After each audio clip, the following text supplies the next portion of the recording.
But before he comes, we'll hear a command performance of male poetry recitation, The Race by A.C. Harold.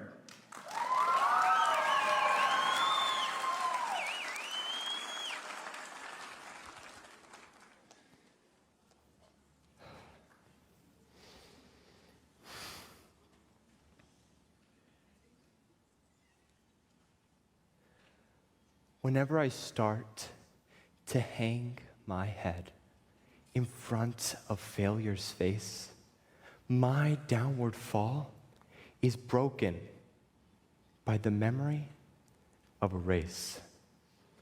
A children's race. Young boys, young men. How I remember well. Excitement, sure, but also fear. It wasn't hard to tell. They all lined up so full of hope, each thought to win that race or tie for first, or if not that, at least take second place. The parents watched from off the side, each cheering for their son, and each boy hoped to show his folks that he would be the one. The whistle blew and off they flew like chariots of fire to win. To be the hero there was each young boy's desire. One boy in particular, whose dad was in the crowd, was running in the lead and thought, my dad will be so proud. But as he speeded down the field and crossed a shallow dip, the little boy who thought he'd win lost his step and slipped. Trying hard to catch himself, his arms flew every place, and amidst the laughter of the crowd, he fell flat on his face. As he fell, his hope fell too. He couldn't win it now. Humiliated, he just wished to disappear somehow. But as he fell, his dad stood up and showed his anxious face, which to the boy so clearly said, "Get up and win that race." He quickly rose, no damage done, behind a bit, that's all, and ran with all his mind and might to make up for his fall. So anxious to restore himself, to catch up and to win, his mind went faster than his legs. He slipped and fell again. He wished that he had quit before, with only one disgrace. I'm hopeless as a runner now. I shouldn't try to race. But through the laughing crowd, he searched and found his father's face with a steady look that said again, "Get up and win that race." So he jumped up to try again, 10 yards behind the last. If I'm to gain those yards, he thought, I've got to run real fast. Exceeding everything he had, he regained 8, then 10. But trying hard to catch the lead, he slipped and fell again. Defeat. He laid there silently. A tear dropped from his eye. There's no sense in running anymore.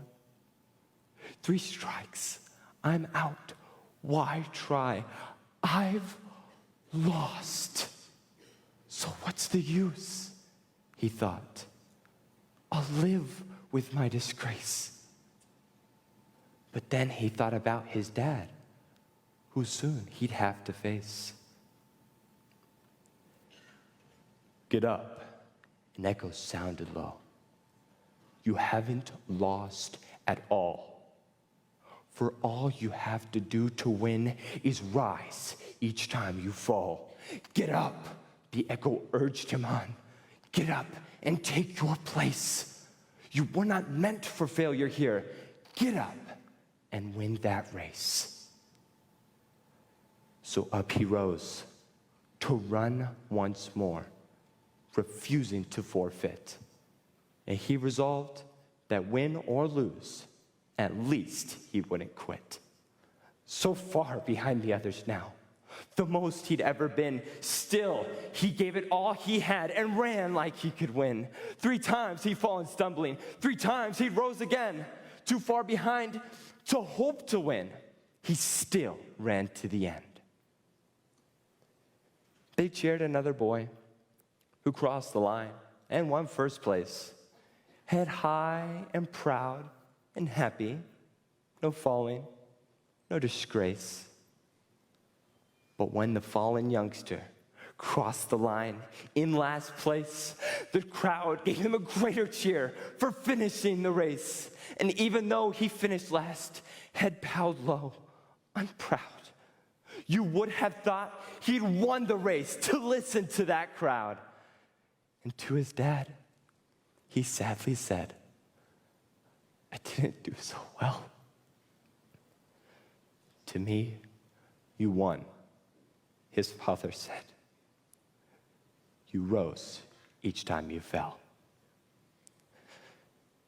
And now when things seem dark and bleak and difficult to face, the memory of that little boy helps me in my own race.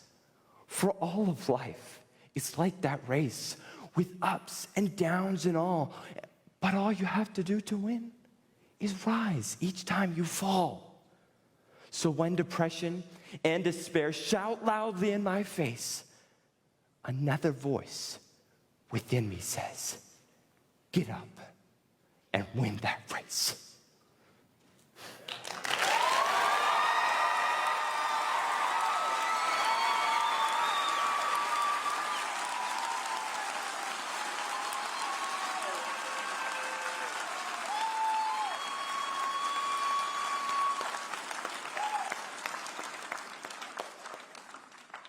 What an amazing way to start the evening.